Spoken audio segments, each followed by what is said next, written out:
He's over there. He'll do it.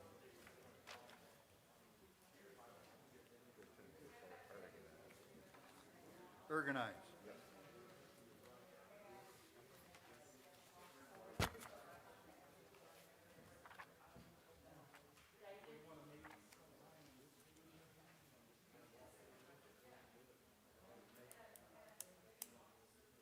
It's time, Phyllis.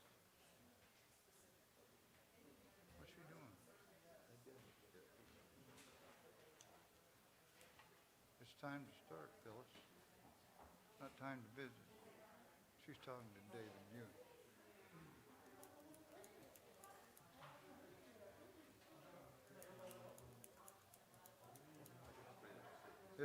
He pointed up there already.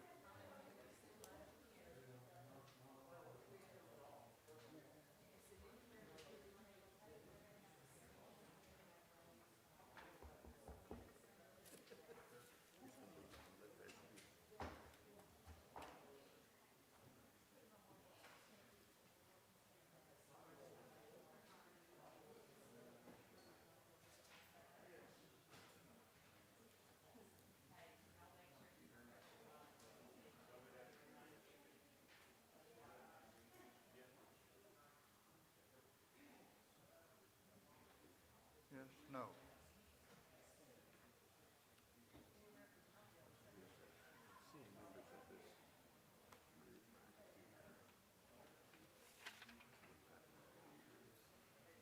That's all Lattimore on.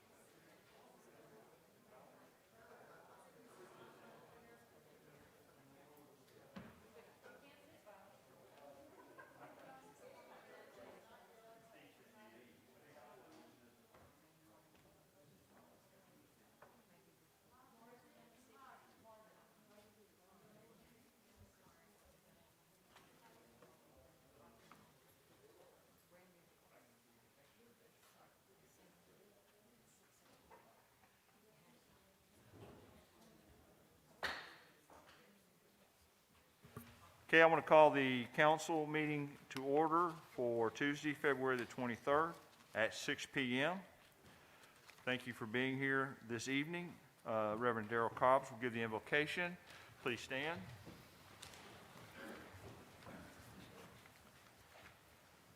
Let us pray. Dear God, Father, creator of all things in heaven and on earth, thank you for those many numerous and varied blessings you give us. Thank you for keeping us safe through the winter storm that we recently experienced, watching over us with all of your mighty angels.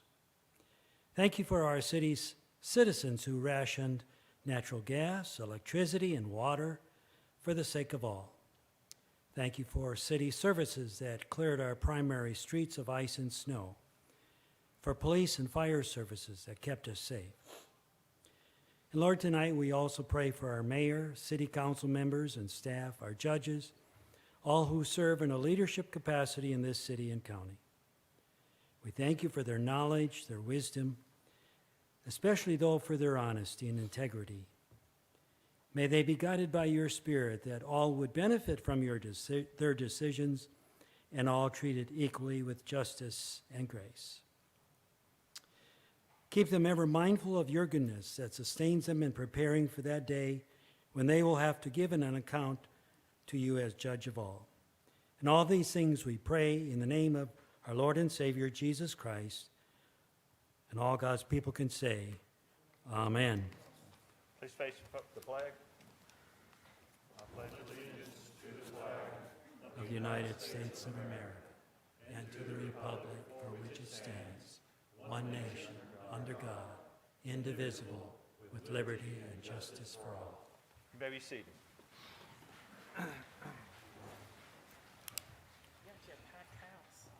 Do. At this point, I will ask City Clerk Ms. Skelton to take roll call.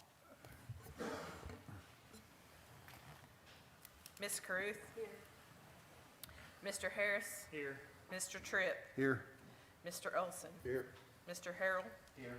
Mr. Westcott. Yes, ma'am. Mr. Brown. Here. Mr. Keller. Here. Mayor Harris. Here. Mr. Smith. And myself. You have a quorum. Thank you. And at this time, we'll, Council, you have in front of you the minutes from the January 4th and January 21st meeting. Do I have a motion to approve those minutes? Motion to accept. I have a motion from Mr. Brown. Do I have a Second. second? Second. From Mr. Westcott. All in favor, say aye. Aye. Opposed?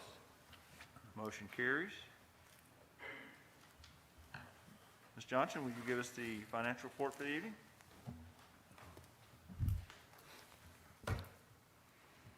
General fund revenues for January 2021 were $1,250,709. That's 1% above budget. Tax receipts were $887,306. And franchise fees and permits were $218,869. In a tax revenue comparison, if you look at 2021 over 2020 for the month of January, there was an increase over prior year for city of 1.7%, and of county is 5.7%. We are running right at budget for city. The receipts were $383,924, and for county, a little bit above budget for $448,950. General fund expenditures for January were $1,391,402, which is 15% above budget. That's timing. There's several things that are paid for annually in January. $140,693 more spent than received. Street fund revenues for January were $883,148. New sales tax was $608,389. State turnback and ad valorem tax was $190,234. Half cent road sales tax was $58,670. Interest was $20,451. There was a general fund reimbursement of $4,573. Street cutting permit revenue of $500 and other of $331. Street operating revenue is 4% above year-to-date projections. January operations expenditures were $135,308. Street fund capital spending was $25,873, which was for a vehicle purchase. State sales tax improvements spending was $106,319 for drainage projects and drainage maintenance. January revenues for the economic development funds was $54,589. This was new sales tax of $49,990, annual farm rent of $6,473, interest of $3,126. January expenditures were $5,417, which $3,386 was for Arkansas Valley Alliance, and we bought some equipment for the new police vehicles for $2,031. The balance of the various economic development funds as of January 31st, 2021, the 2003 fund was $1,524,356.38. The 2007 fund was $1,012,268.06, and the 2014 fund was $1,186,083.84. January revenues for capital assets was $112,122. New sales tax of $96,635, parks $15,487, and interest of $654. January expenditures were $119,623. Of this, $95,980 was for Citicorp, and we actually purchased the pavilion for the James School Park of $23,642. Any questions? Thank you, Ms. Johnson. So at this point, I would like to provide to the citizens the State of the City address for the year 2020. And I'm going to, forgive me, I'm going to take my mask off so that I can articulate a little more clearly during this presentation. To the citizens of Russellville, City Council, City Clerk, and City Attorney, I would like to express to you the state of the city. What a year it was in 2020. Well, I will mention a few of the challenges that faced our city, our nation in 2020, I also want to spend this time discussing the positives that were experienced during the year. Obviously, the pandemic presented a medical and political challenge in 2020, as it continues to do to this day. It is with a heavy heart that I reflect on the year and am reminded of over the 100 lives that were lost to the virus in our county alone. Our local medical professionals have responded to this pandemic with tenacity and perseverance to provide the best possible care to our citizens. They have been under tremendous stress during this pandemic, and I want to express my gratitude for their efforts and guidance during this unique time in the history of our city. With all of the challenges that were presented last year, the economy in Russellville remains strong. The strong manufacturing base in our city has helped to minimize the impact to our local economy. Unfortunately, there were business casualties last year, and there are many local businesses that are still struggling. I encourage our citizens to shop and dine locally to support our local businesses. They are the cornerstone of our community and are essential to the continued growth of our city. The city managed to budget very conservative last year due to the uncertainty in the economy. By reducing department budgets by 10%, reducing capital expenditures, and placing a hiring freeze for a period, the city limited expenditures. During this time, sales tax revenue for the city actually increased above projections. The city also received a $1.1 million CARES grant for COVID relief. The result of these actions and increased revenue resulted in the largest carryover of cash that the city has ever seen. The city carryover from 2020 to 2021 was approximately $3.7 million, which approximately $2.5 million was due strictly to good management of our revenue. In 2020, the city of Russellville entered into the arena of solar power. We were provided an opportunity to partner with Entergy, one of our industrial partners, on their solar power field in Stuttgart, Arkansas. This opportunity allowed the city to expand our participation in environmentally friendly power production, save taxpayer dollars on electrical cost, and to solidify our partnership with Entergy, one of our major employers and contributors to our local economy. This partnership is a win on several fronts in our community. Last year was notably an election year. The citizens of Russellville made decisions at the local level that demonstrated a resolve in our community relating to the casino issue. The voters overwhelmingly rejected an attempt by the county to bond all the tax revenue from a casino that does not even exist, and voted in favor of elected officials who stood firm in their opposition of a casino.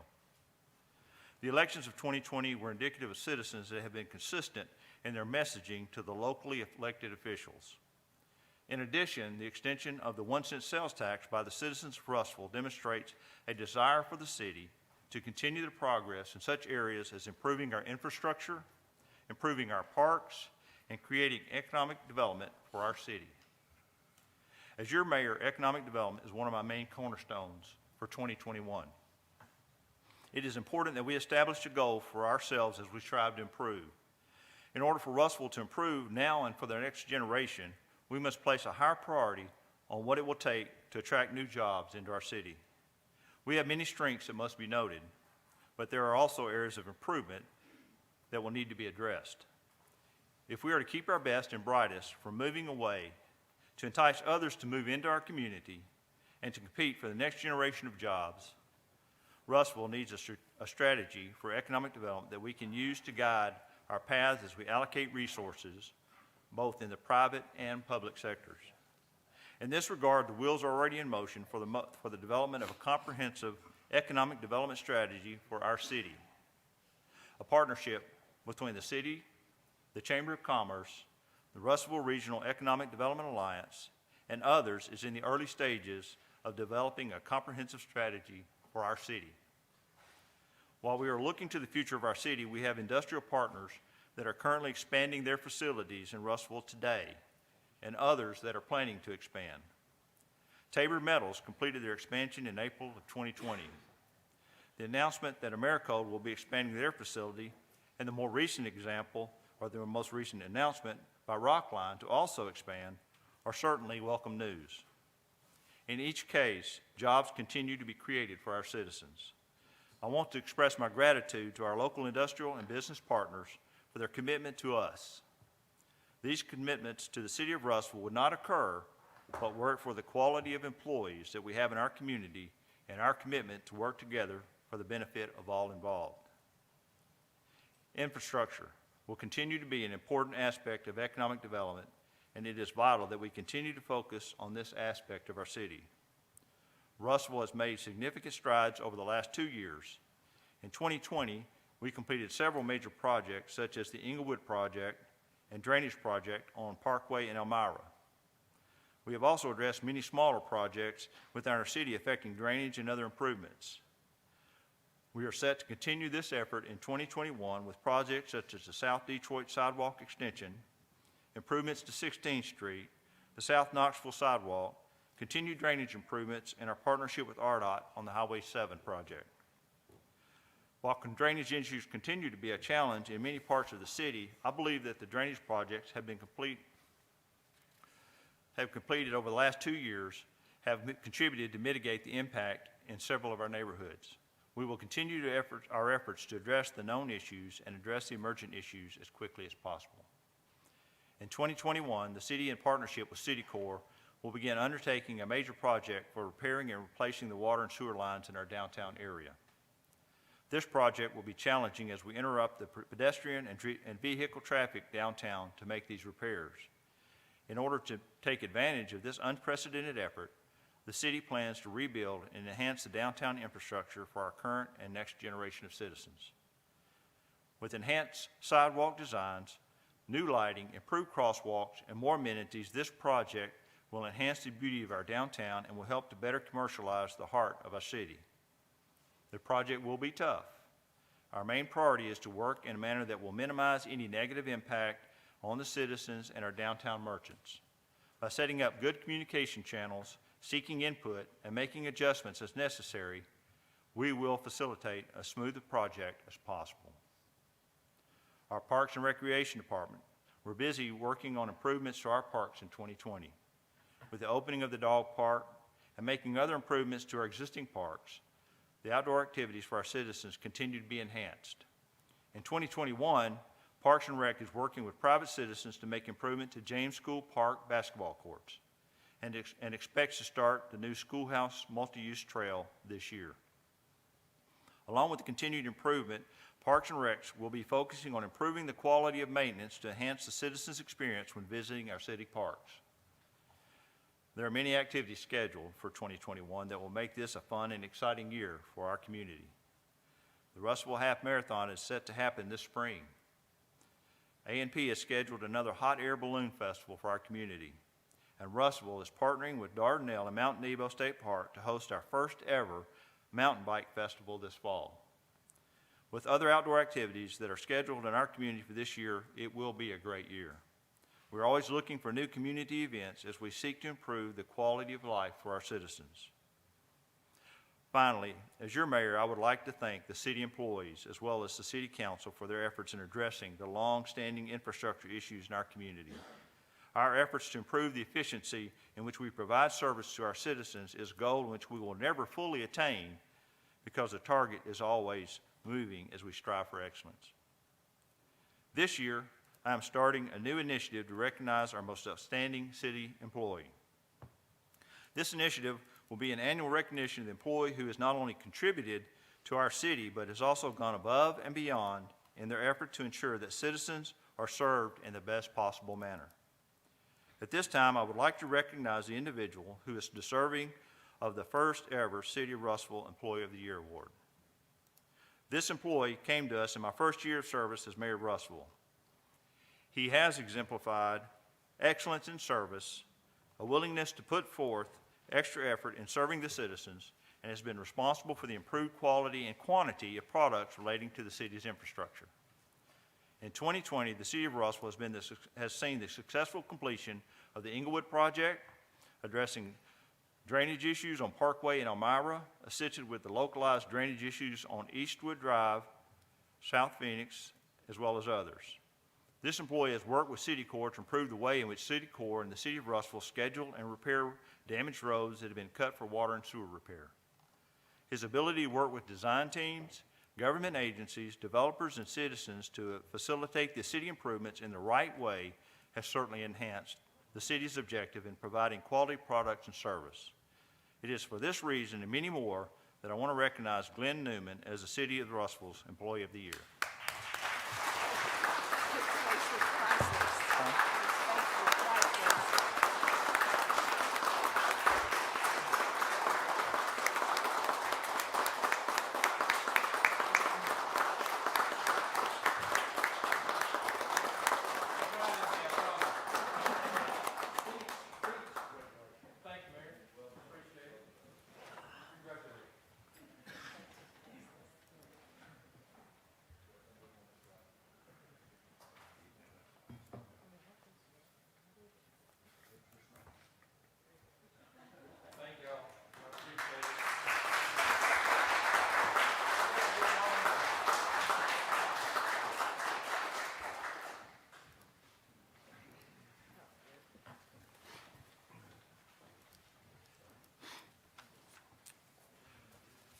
And in conclusion, as we all know, Russellville is a great place to live, and as your mayor, it is my job to work towards making it even better. We will strive for excellence in all that we do. The year of 2021 holds great promise for betterment of our city, and we will move ahead with enthusiasm to embrace what lies ahead. Thank you very much.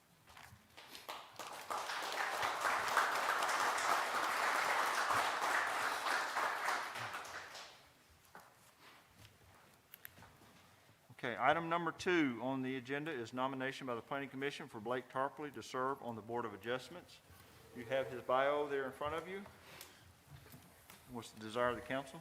Motion to approve. Second. Motion by Mr. Westcott, second by Ms. Crew. All in favor say aye. Aye. Opposed? Motion carries. Abstain. Did you note that? Okay, thank you. All right, at this point, we'll have the departmental report by Keith Frazier.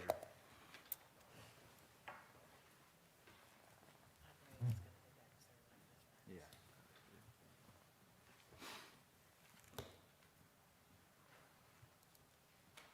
Thank you, Mayor, Council. Well, 2020, without saying, was a trying year, but a lot of good things happened at the airport. We saw the completion of the runway lighting project, which was accomplished with funds from the FAA and discretionary funds over $1 million, which was about a $1.7 million project that was cost neutral to the city.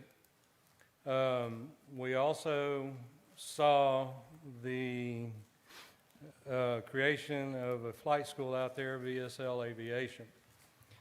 Because of the commitment that we've made to economic development at the airport with Ingold Aviation when we bought the Cogswell hangar and put them in there, and along with VSL Aviation in their flight training, our number of flight operations actually increased by about 1,500.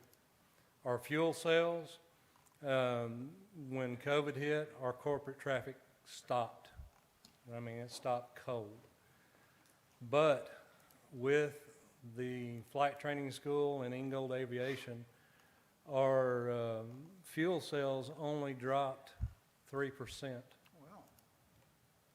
Now, our net impact to the city as far as operational costs not covered by revenues was $55,000, and that's the lowest it's been since I don't know when. It hadn't been that low since I've been there in 6 years. So I feel like we're doing things right at the airport. I feel like with the support of the mayor and this council that we will continue to improve. The mayor and I have been under some discussion about where we go from here. And one of the things that we have discussed is, of course, growing the airport a little bit. There's some things that we've got to consider there for the airport to be viable. There's some infrastructure needs out there that we're going to look at and have to look at alternative funding resources for those. And that'll be coming up later on this year. More pressing need is we've got another FAA grant that we've banked our last two disbursements on of $150,000 each, And they have also given us about that much money in discretionary funds for the next project we have coming up. The mayor and I will be meeting with our consulting engineer next Tuesday, and we plan on having that on the agenda for y'all next finance committee meeting for discussion and approval. The things that we're doing out there with the FAA money is all to make the airport better and make it more compliant. And because of those facts, the FAA has been more than generous in giving us extra money, discretionary monies that allow us to do those things. One other thing, looking towards the future, where's Russellville going? How does the airport play into the economic viability with Russellville? And we're going to work closely with the mayor, with the chamber, with the Economic Alliance to plug the airport into there for the first time. It's just been kind of hit and miss up until now. And I think we've got the right people in place now to where we plug that airport in to where it becomes part of a consideration of the economic development for this area.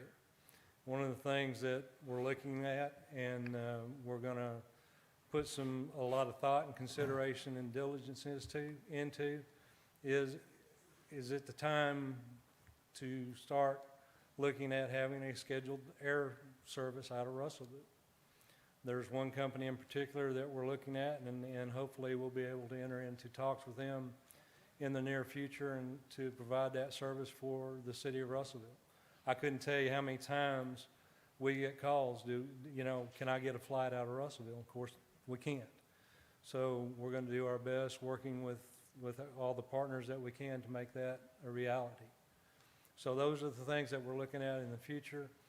I really got to hand it to the mayor, to the fire and police department, all those that have taken a leadership role in dealing with COVID. I think all the department heads really stepped up to the plate, and I'm really proud to be associated with the city.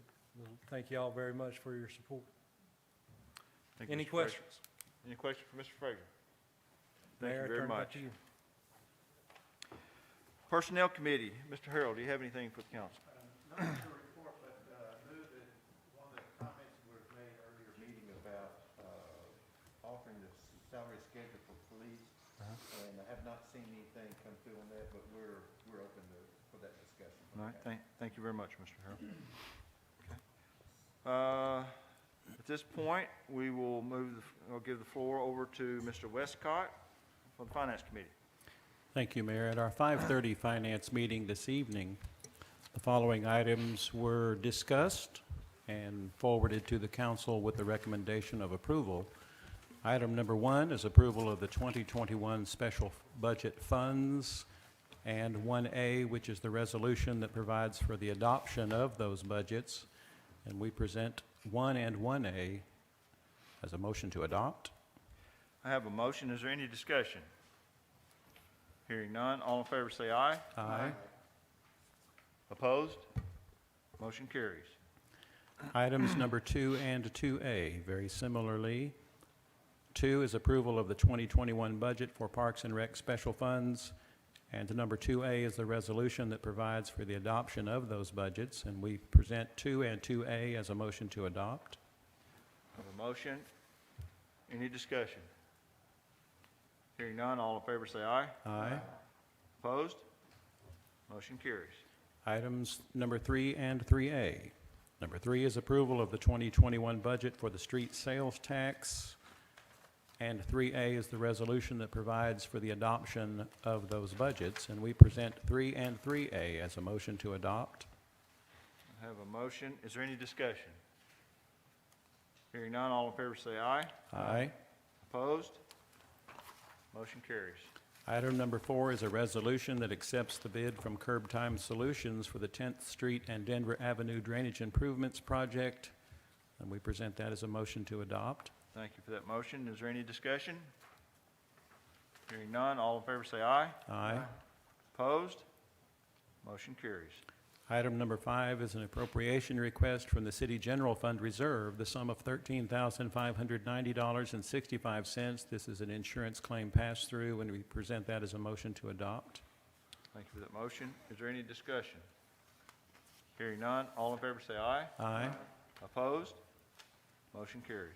Item number 6 is an appropriation request from the Street Fund in the amount of $15,885.46 for road grading and their associated expenses, and we present that as a motion to adopt. I have a motion. Is there any discussion? Hearing none, all in favor say aye. Aye. Opposed? Motion carries.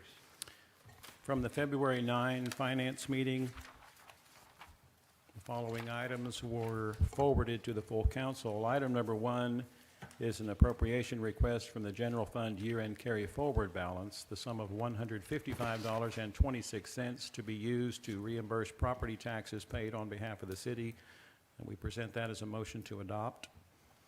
Motion, any discussion? Hearing none, all in favor say aye. Aye. Opposed? Motion carries. Item number 2 was forwarded as discussion only, but it is regarding reimbursement for vehicle damage on a city roadway, and I move that we reject that claim. I have a motion. We do have we'd have any discussion by the council. We do have a citizen here that would like to speak on behalf of this item number 2.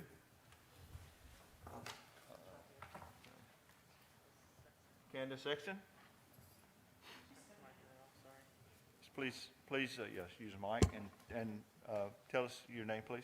Candace Sexton, and I live in Newton County, and I was here to resolve an issue with damage to my car that happened on January 20th on the city streets. And Mr. Duvall has been out there, the engineer has been out there, and it is a problem. It is on the schedule to be fixed. I thought this was already resolved, and then I was just coming here to present to all the people so it could come out of the general fund. When I talked to Mr. Smith, he had requested this information so that I could sign paperwork to release the city to get my car paid for, to get it fixed. I have my estimate here with all my pictures. And Mr. Duvall said he would speak on my behalf if necessary. So I'm not sure what information you need and why it's being rejected. Council, do you have any questions for Ms. Sexton? They have been out there and seen the site, so they know it is an issue. Okay, thank you. Any other discussion by the council? Was Here. there a second to reject that? I'm sorry? Was there a second to reject that? I'm sorry. Was there a second to deny? Second? Okay, I have a second from Mr. Brown. I apologize for getting out of order. Okay, I do have a motion to second. Any further discussion? Hearing none, all in favor of the motion to deny, say aye. Aye. Opposed? Motion carries. Okay, item number 3 is a request to approve the 2021 budgets for the Capital Asset Fund. If you remember from the February 9 Finance meeting, there was some discussion as to where those funds would come from. We present this as a motion to adopt with the exception of the item regarding the automatic door at the Aquatic Center. I move that that particular item, that line item, be sent back to the Finance Committee. Is that your motion? That is my motion. Do I have a second? Second. Okay, and I asked for a second because you had that change to the, Correct. is there any discussion? Hearing none, all in favor say aye. Aye. Opposed? Motion carries. Okay. The rest of the items on the 2021 request list, we present as a motion to adopt. Okay, be items 3A, is that correct? This is 3 and 3A. 3 and correct? 3A, Yeah, okay. sorry about that. All right, I have a motion. Is there, I don't need a second. Is there any discussion? Hearing none, all in favor say aye. Aye.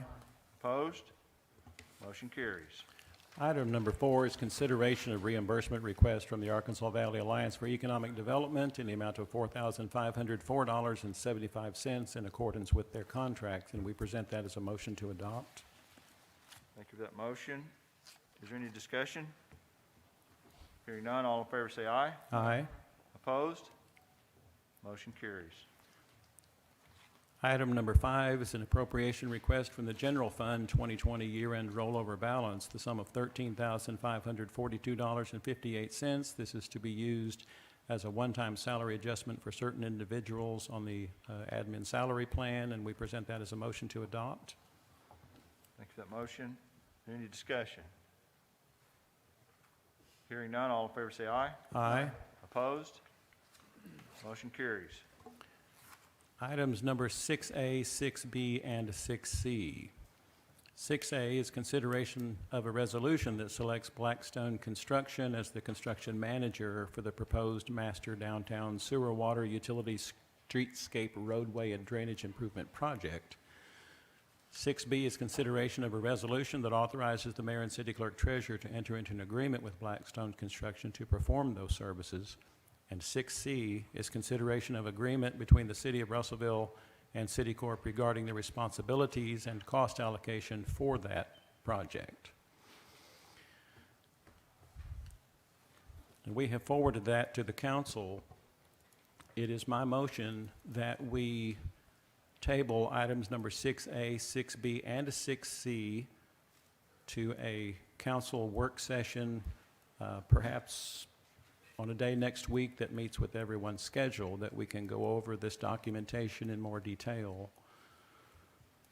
Certainly not to delay this project any longer than necessary, but to give everyone on the council an opportunity to receive the documents from City Corporation regarding how they came to the conclusion of Entity A versus Entity B as the construction manager. Do I have a second?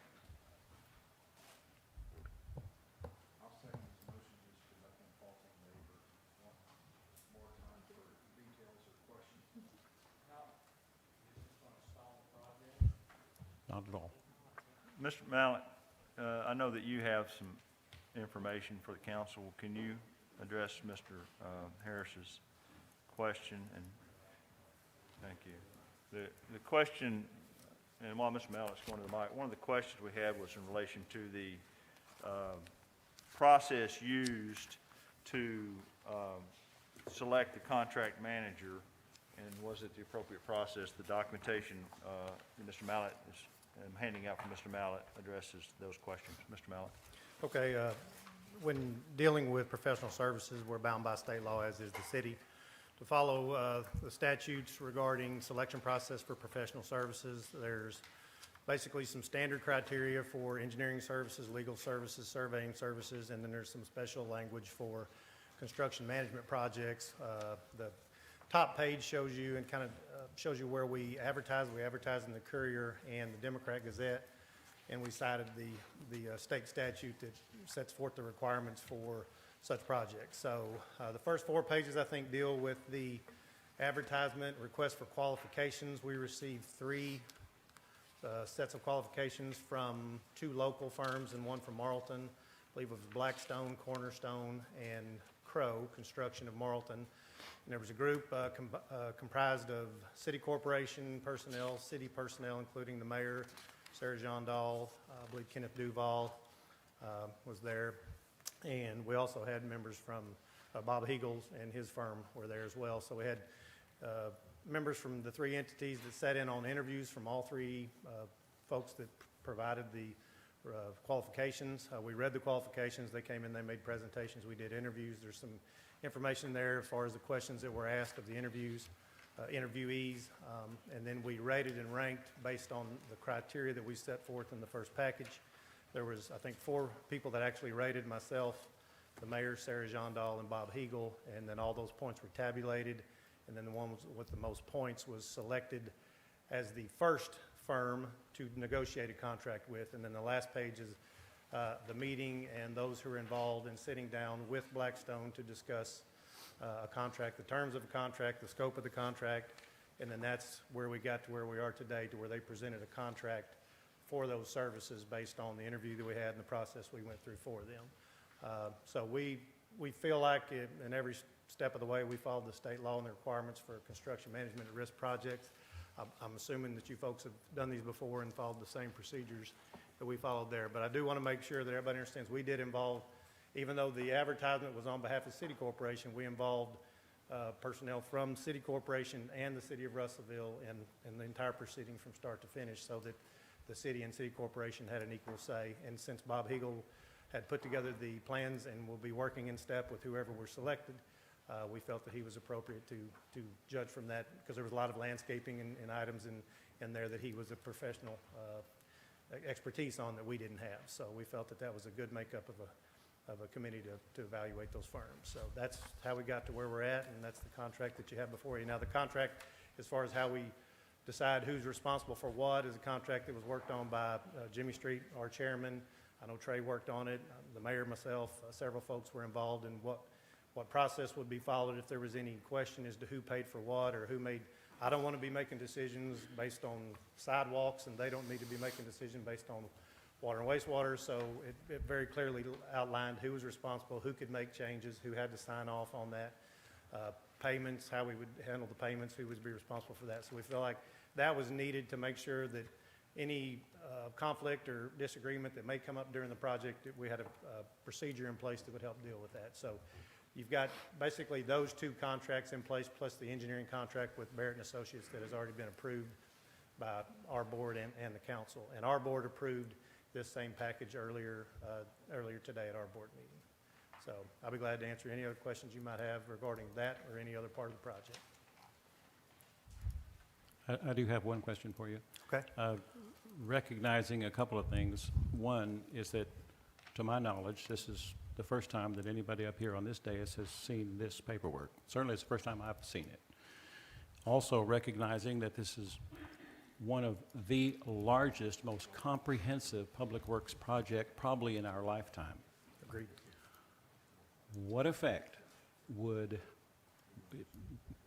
what negative effect would a 7-day pause have on 6A, 6B, and 6C to forward this to a work session, perhaps next Tuesday evening, or if that's convenient for your schedule or the schedule of other people, so that we as a whole can be absolutely certain that we have everything the way we need it to be before we start on what is guaranteed to be an $8 to $10 million project. Correct.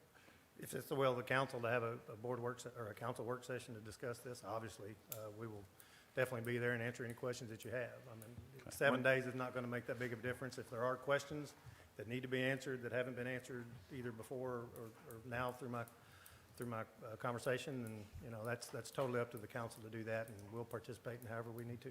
Yeah, let me clarify that a working session would not allow the council to take an action. We'd have to have a special call meeting of the council in addition to a working session, if that's the way that we propose to move forward. Correct. I'd like to say that I think that, how many sessions have we discussed this already today? I feel like we've kind of beat a dead horse here. And they've answered every single question that's been thrown at them with way more information than needed. So I think it's an unneeded delay to get this project rolling. Any other discussion? So there is a motion on the floor to table this. Clarification, talking to the design engineer earlier today, he did say that a couple weeks would not put him behind, but of course, the sooner the better. Any other discussion? Hearing none, there is a motion to table at this point in time. What is your motion exactly? What is the proper to refer this to a work session? Refer is what you want, Okay. what sounds like you want to do. For a Correct. My motion is to refer this to a work session scheduled at your earliest convenience next week. All right, I have a motion to refer this to a working session in combination with a special call meeting. Is that Correct. Can I clarify that? Correct, absolutely. Do I have a second?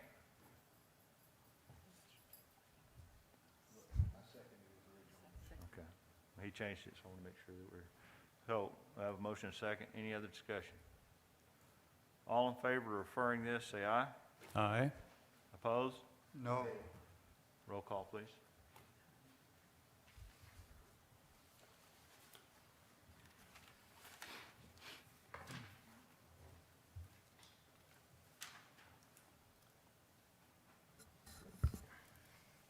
Mr. Westcott, Yes. Mr. Tripp. Mr. Brown, No. Ms. Caruth. No.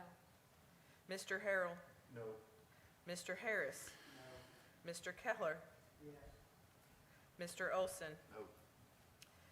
It's 5-3. Motion to refer has failed. Do I have a motion from the council to consider approval?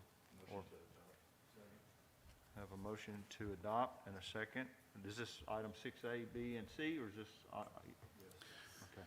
So I have a motion to adopt Second. item 6A, 6B, and 6C, and a second from Mr. Tripp. Any discussion? Hearing none, all in favor say aye. Aye. Opposed? No.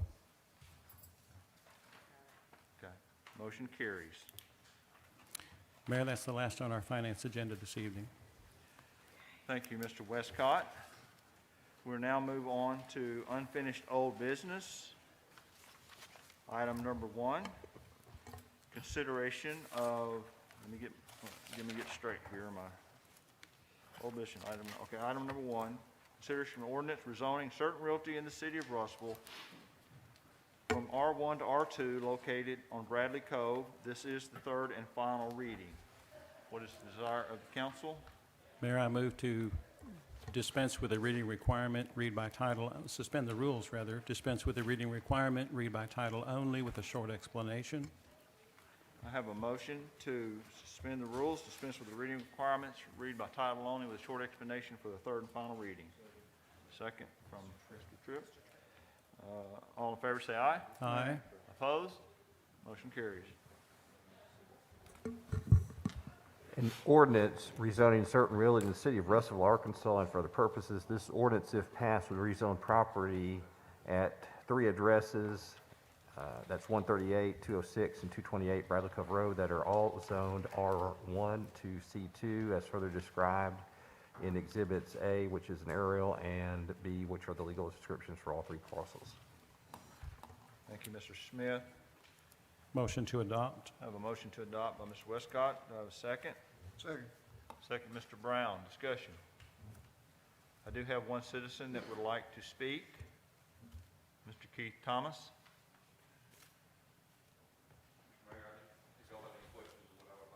Yeah, if you just approach the mic and give us your name, Mr. Thomas. I'm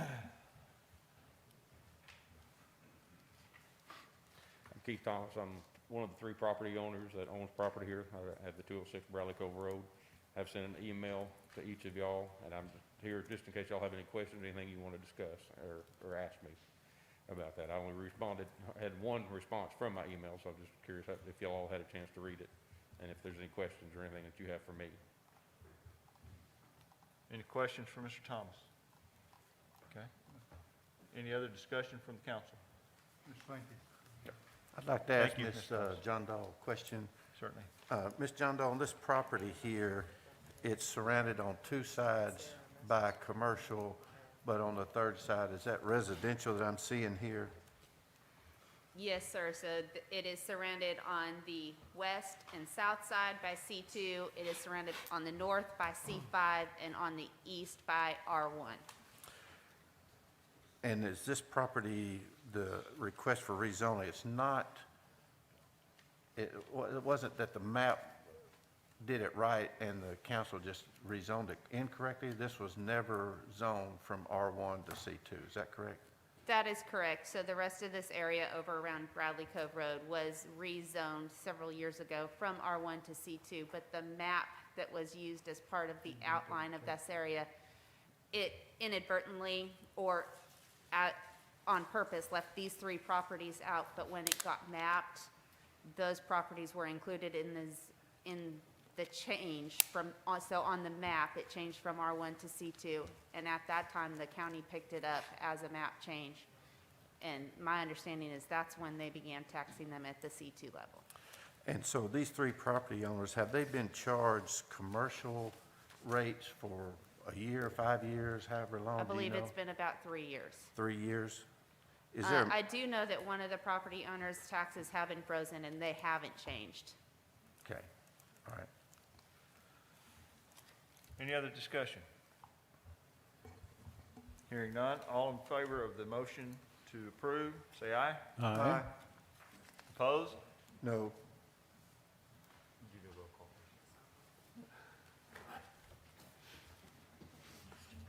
This is an ordinance, I want to make sure we get it right.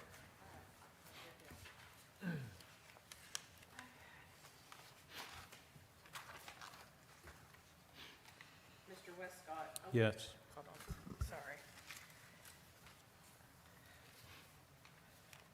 Mr. Brown? Yes. Ms. Caruth? Yes. Mr. Harrell? No. Mr. Harris? Mr. Keller? Yes. Mr. Olson? Mr. Tripp? 6-2. 6-2, motion passes. Item number 2, consideration of an ordinance rezoning a property from R1 to C2 located at 5520 North Arkansas. This is the second of 3 readings. What is the desire of the council? Yeah, go ahead, I'm sorry. Mayor, I'd like to make a motion to read the second and final time by suspend the rules, short explanation, title only, the way Mr. Westcott so eloquently describes that. Second and final reading. Okay, I do- Second. And a second from, Mr. Westcott. okay, I have a motion and a second final reading with a short explanation. All in favor say aye. Aye. Opposed? Motion carries. An ordinance rezoning certain really the city of Russellville, Arkansas, and for other purposes. This ordinance, if passed, would rezone property from R1 to C2 that is located at 5520 North Arkansas Avenue as further shown by the attachments Exhibit A and B, and by the legal description labeled as Exhibit C. Thank you, Mr. Smith. Desire of the council? Second. Motion to adopt, second from Mr. Westcott. Discussion, and I do have one individual that signed up to discuss item number 2. Mr. Garza is good. Okay, thank you. Any other discussion from the council? Hearing none, all in favor say aye. Aye. Opposed? Motion carries. New business, item number 1.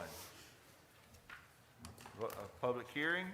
So at this point, I want to declare a public hearing to vacate a portion right-of-way between Lot 1, Block 86, and Lot 6, Block 89 of the J.L. Shannon Edition, submitted by Susan Peterson, unanimously recommended by the Planning Commission. Has anyone signed up to speak on this issue? Anyone here need to speak on item number 1? Mr. Garza?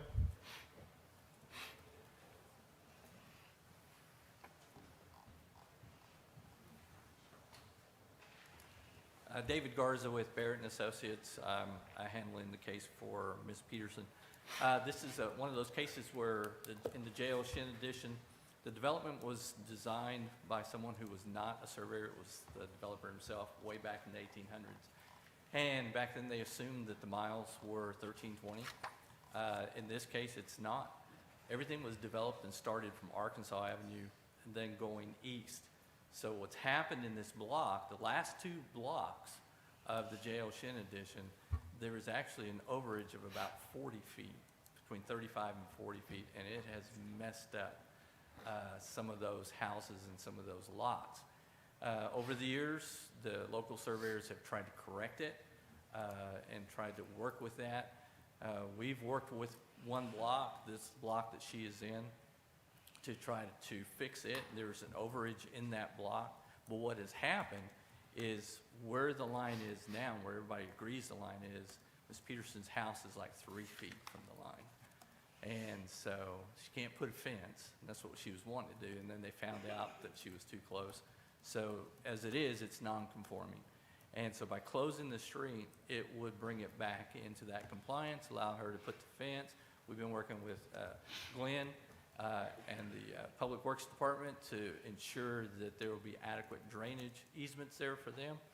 And this block and the block north have never been developed. And so the people, either Public Works or somebody's been maintaining it. So now it would be the responsibility of the landowners if it's closing. So that's it. Thank If you. you have any questions, I'll chill Questions? out. Anyone else want to speak on this subject before I close the public hearing? Okay, just- Is there any sense of urgency about this at all that you're aware of? Ms. John Dahl? Normal course of 3 readings? Okay. Thank you. Okay, at this time, I'm going to close the public hearing and consider moving on to item 1A, consideration of ordinance vacating and abandoning the right-of-way between lots 1, block 88, and lot 6, block 89. What's the desire of the council?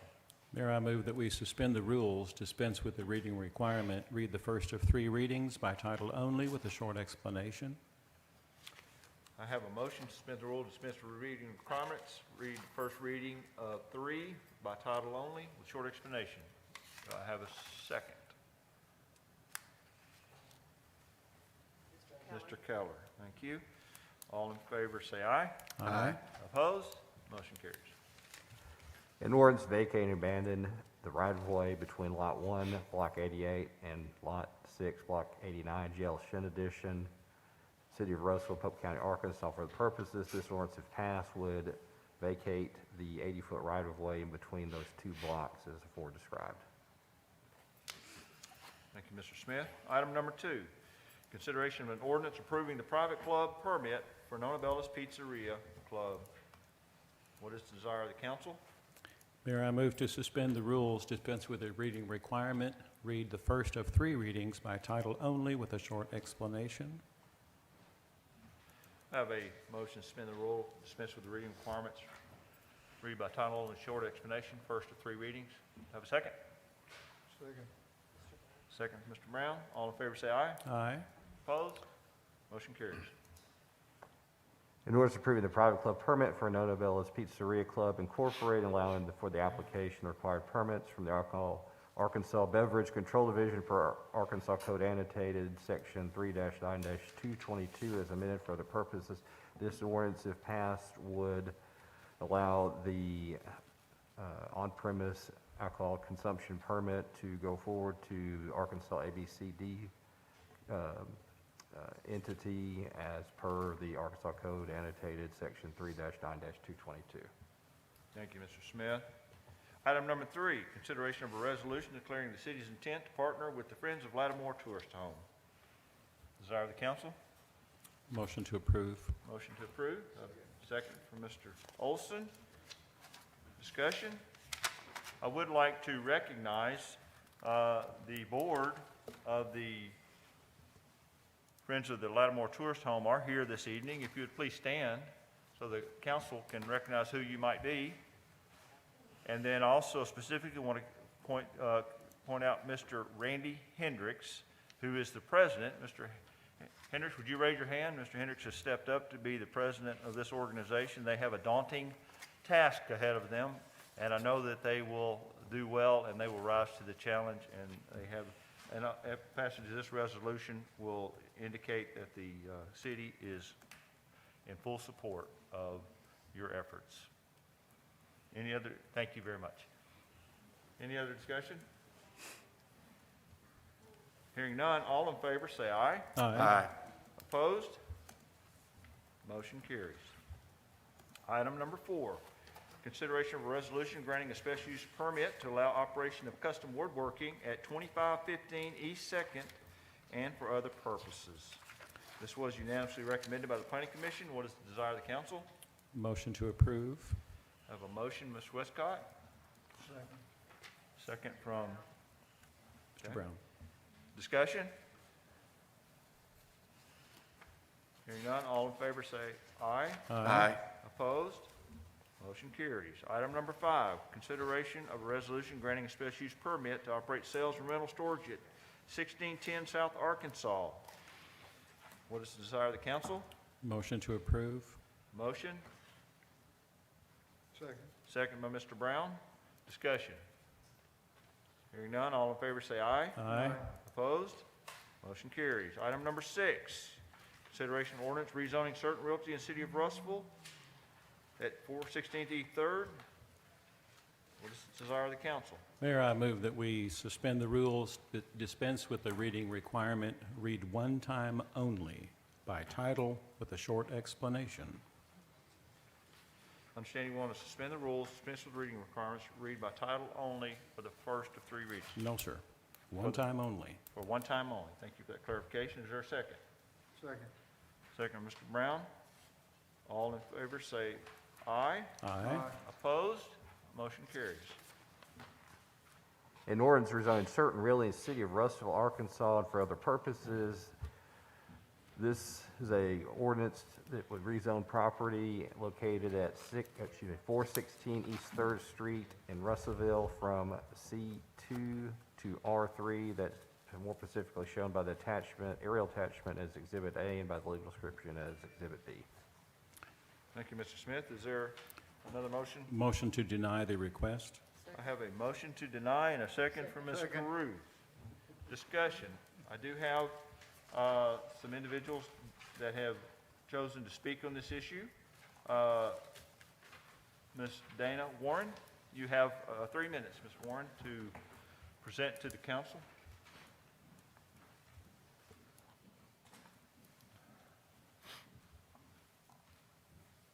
Good evening. My name is Dana Warren. I own ABC Children's Academy. I've spoke with you before, and I know this is the second reading, not the first time you've heard this. So what I have to add to what is going on, and I've emailed each of you my thoughts, was that it's continuing to happen. On Saturday night, I noticed, or I got a call from the neighbors that said the fire trucks were there. I think I emailed you the incident where the tenants reported that flames were coming out of the outlets, and I just wanted to make sure that you knew that. That was incident number 3899, and that's on your emails. And also yesterday, my employees, I have the mayor's report, I took some notes. He talked about the staff and the employees of this community, and we have around 100 employees that we service, and we service about 400 children. And police incident yesterday, 21-4068, Jay, my employee, was approached by a couple of men that came from the house and asked her name, and she lied, said it was Kelsey, and asked her if she was married, and she said yes, she's not. But then she said, I'm late to work, and she hurried in. There's another incident yesterday evening. My closer closed at 6:07, carrying the trash out to the back alley, and there's a gentleman there waiting in a black hoodie. At 6:35, our guardian alarms goes off, and we have a breach of our back door.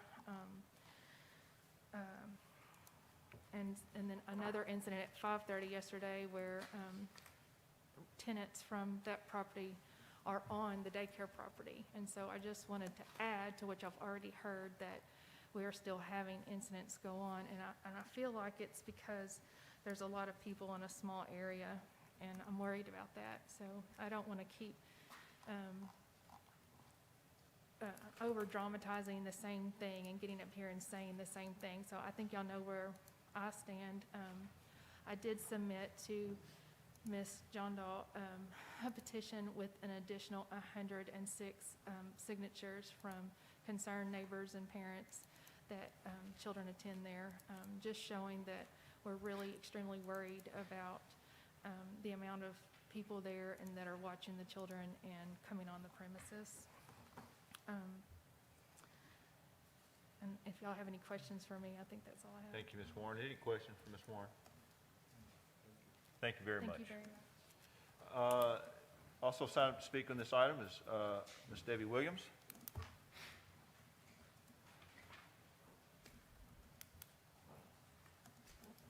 I too spoke with you last week, and I'll try not to be as emotional as I was last week, but I received a statement from, I think it got emailed to you all, but I wanted to go ahead and read it, from a person that works in our community.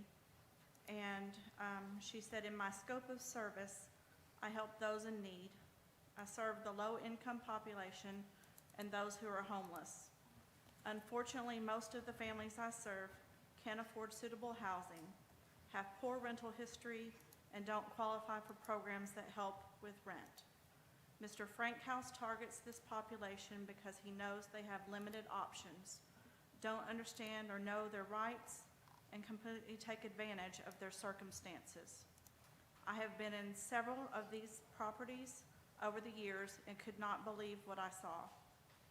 Homes, apartments with no plumbing or plumbing that barely worked, faulty outlets which posed fire hazards, windows and doors which were not properly secured.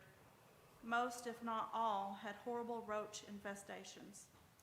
In 2018, one of my parents I served died from an asthma attack we all feel was caused by the allergic reaction to roaches.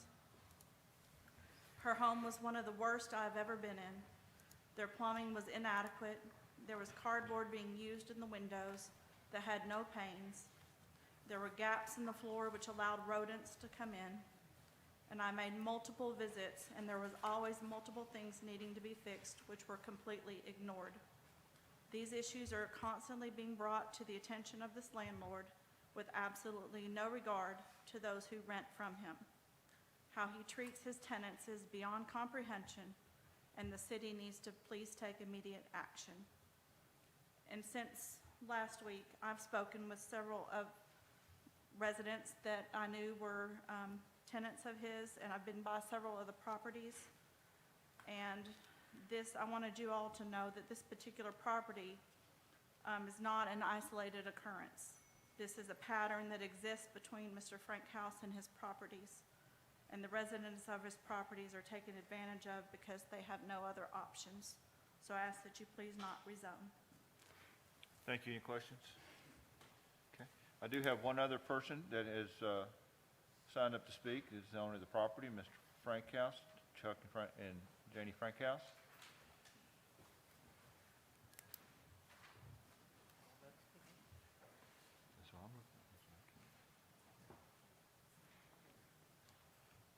Mr. Frankhouse, got a clarification. Did you sign up for, is you and your wife both want to present, or just No, yourself? just me. Okay. Mayor, City Council, I come to you tonight requesting the rezoning of our building at 416 East 3rd Street. The building has been a multifamily building for 30, 40, maybe 50 years or longer. When I bought it from the late James Duval, it was a multifamily. We never thought to change any zoning. 20 years ago when we bought it, we thought it was zoned correctly. We've been issued a business license to be in operation for the last 20 years.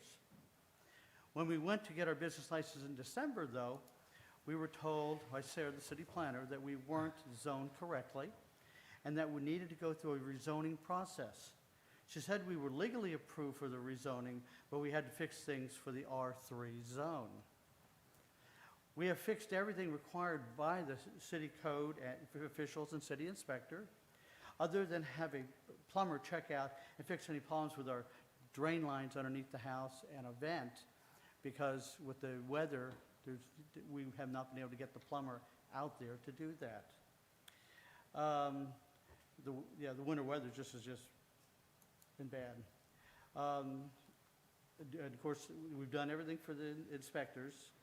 And of course, Sarah has down that we need to add, if we get approved, add more parking spaces and pour 2 curbs there at that building site. Our only other hurdle is to assure our neighbors that the tenants won't cause problems for them. I mean, I pulled police reports for the last year, found only one instance of a fight between a couple that lived there.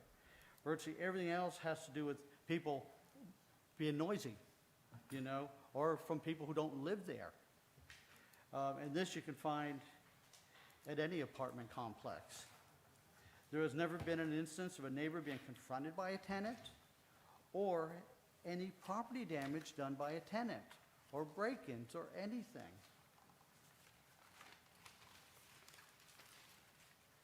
There are 8 rooms in the building, and all the tenants have jobs, and they're productive members of the community. If we have problems with the tenant, they are evicted immediately. We own many properties, we do, and we pay over $100,000 in property taxes to local communities each year. Right now, we're in the middle of donating a property on Third Court to the city through the mayor for the new City Trails project. We live here, we call Russellville our home, and we want the best for our city. Now, the young lady sitting here right now, she was talking about a single-family home over on 3rd Street that a lady named Leela had rented from us. Well, Leela ran over 6 months behind on paying her rent. So her option was to, she was saying she was trying to get herself together, was to leave her in that house, okay, to get herself, together, or to evict her and get her out and put somebody else in there. I opted to let her stay in the house. Though, when somebody is behind on rent, we don't go in and fix things unless it is life safety. So, I mean, that had nothing to do with this apartment building whatsoever, okay? But we do try to stand behind our properties, and we do try to make them safe. I'm not saying everything is it's hunky-dory everywhere, but I mean, we try to do the best we can.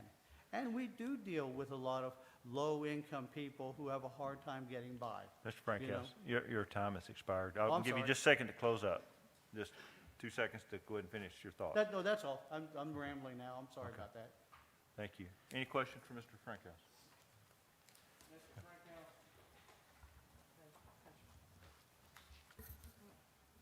Mr. Frankhouse, in this rental property over here, I understand that you were saying that you'll evict the riffraff out of there. What kind of process do you go through on evicting people if they cause disturbances or cause loud noise complaints? We do not accept rent. It's paid on a weekly basis, and we tell them they have to move. We go under motel classifications, and we can go ahead and evict them immediately. Okay, what if they don't leave?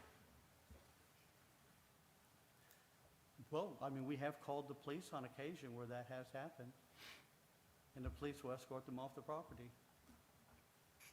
Okay, thank you, sir. Any other questions? We don't have to wait 30 days to get rid of them. Mr. Frankhouse, I have a question. So you said you have 8 rooms, you rent out weekly, is that correct? Yes.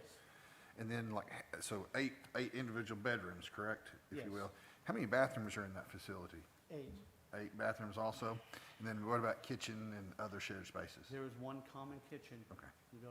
Most people are microwave, use microwave. We do have a kitchen for cooking if people prefer to cook. And then how many parking spaces do you have? How many paved parking spaces? Paved or concrete, solid surface? We have 8 parking spaces, and Sarah, city planner, said that we would have to put in an additional 8 parking spaces if we get approved. And are those 8 current spots, are they solid surface pavement asphalt, or are they dirt, gravel? Concrete. Okay, all right. Thank you.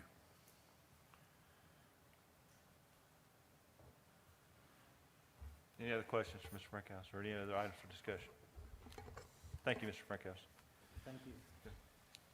Hearing no other item for discussion, last call? Yes. I'd like to. Has the RFD been out there to inspect have they been out? What was the findings on that? Ms. Setting, could you come to the mic and tell us what you know about this facility?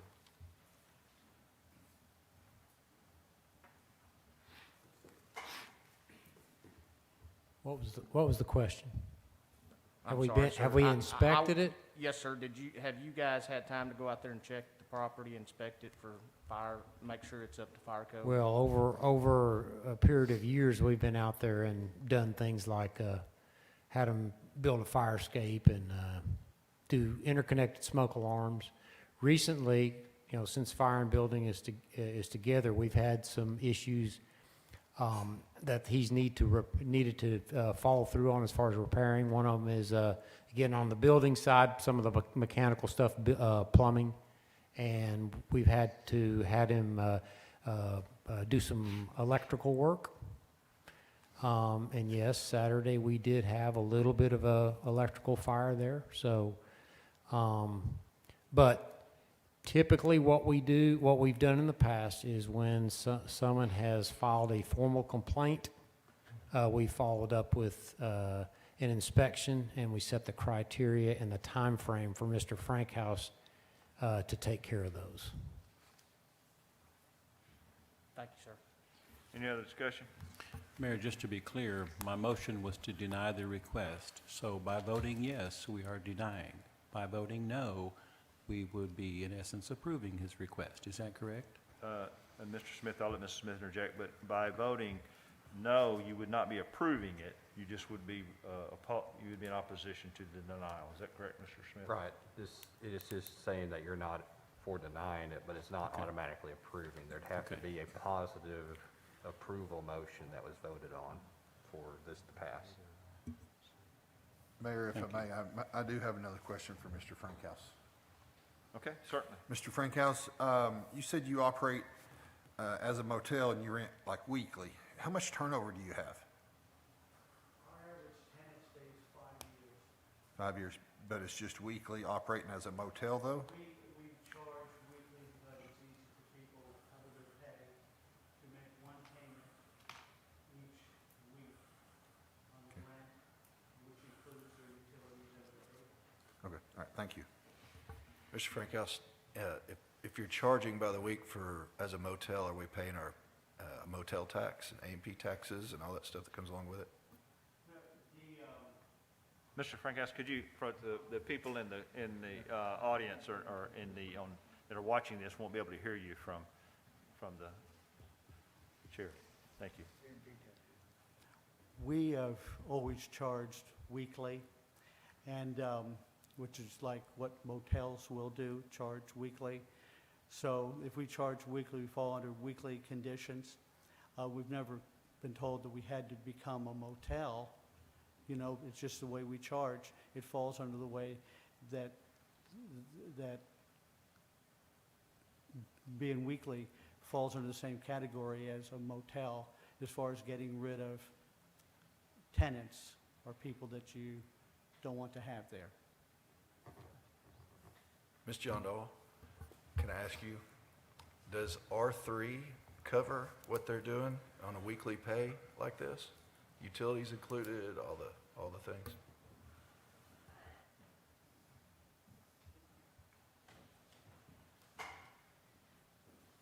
R3 allows for apartment complexes. It wouldn't allow for a motel. I would have to look at the table of permitted uses to clarify that a little bit more. My understanding is a motel operates differently, and under the table of permitted uses, I don't believe would be permitted under R3. I do believe a motel would be permitted under C2. Thank you. Mr. Frankhouse, when you rent We these... don't charge nightly, it's just weekly to make it easy for people to make their payments. When you rent out your rooms, like say this facility, do you do a lease? No. So it's not, no binding, it's just when you pay, you're good for 7 days? Yes. Okay, thank you. Any other discussion? Thank you, Mr. Frankhouse. Thank you. Hearing no other discussion, motion with a second is to deny the first reading. All in favor of deny, say aye. Aye. Opposed? Motion to deny is approved. That concludes the items on the agenda. I do have a late agenda item that has been requested at this time by Mr. Rick Harrell to discuss Hickey Pool. So I will entertain a motion to add late agenda item. Mayor, I move to add this late agenda item. Have a motion and a second. Mr. Harrell, would you like to start off the discussion? Be glad to, Mr. Mayor. Oh, I'm sorry. I'm getting a little ahead of myself here. Yes. All in favor, say aye. Aye. Opposed? Motion carries. Thank you. Mr. Harrell. Mr. Mayor, I brought this back up at this time because as we'd met earlier, the criteria that the Parks and Rec Committee had gone through to design and come up with a plan of action to repair and refurbish Hickey Pool and still be open by Memorial Day was presented. There was question about local vendors being able to compete for this job. And since that time, I've researched with Terry that he has reached out locally and he can address that, but they are not interested in making a bid for this. They could not meet the time schedule. So I'd like for us to bring the exact project that Parks and Rec had for Hickey Pool, bring it back to consideration and pass this and get the construction started. I understand we'll need to have a resolution, special meeting to do that, but we're having one tomorrow night, and I would like for us to consider doing that at that time. Mayor, I appreciate this topic being brought up, and I'm glad that it is in the forefront of our thoughts here. I do want to bring to our attention from the January 21 City Council meeting, the minutes that we just approved. A portion of that says that a motion, it does say who made it, but I won't include that here. It says, certain member of the council made a motion to perform necessary repairs to the pool in order for it to be opened this spring as scheduled and to hire a firm to do complete testing, evaluation, and inspection of our system to provide complete documentation that could go out to bid within 60 to 90 days, to have that project potentially start within the first few days or weeks after the pool closes. The motion was seconded and passed 5-3. Now, that meeting took place on January 21, which was 33 days ago, and I'm curious, has a company or firm been hired to do the complete testing, evaluation, and inspection? What, in fact, did they find? And has that project been since put out for bid, as was directed on the 21st of January? Mr. Thomas, would you like to address that question, where we are on that?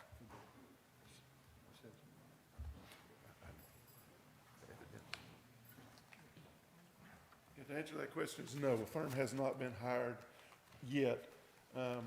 If we're gonna hire somebody, we need to wait until we get the pool full, because they can't do any testing until we get the pool ready to go, because all the pumps are off of it and all that type of stuff. We don't wanna get the pool open too early, or it's gonna cost us way too much money to run the pool for all these other months, so we're not gonna be able to use it. So, Mr. Thomas, what I'm hearing you say is then, let's say presumably the pool would be full middle to late May, some point in Right, yes. time. So we could have all the ducks in a row to have someone hired to come in and start that process then, which could presumably have it wrapped up to go out to bid to where it could still start in the near future after the pool season closes on or around Labor Day. Right, yeah, that is an option. Thank you. Well, that, I mean, that was the option that was agreed upon in our minutes that we Right. approved 30 minutes ago. Yeah.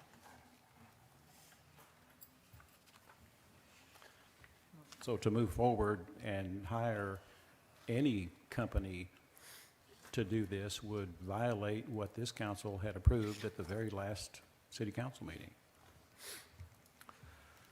Well, I stand with, I understand the motion that was made at that time. I'm trying to bring the pool to the forefront to get the repairs that has been proposed, because the reason that it was delayed, and correct me if I'm wrong, was because the locals weren't involved, and so then they made these extra motions in here to extend that to after the pool is closed.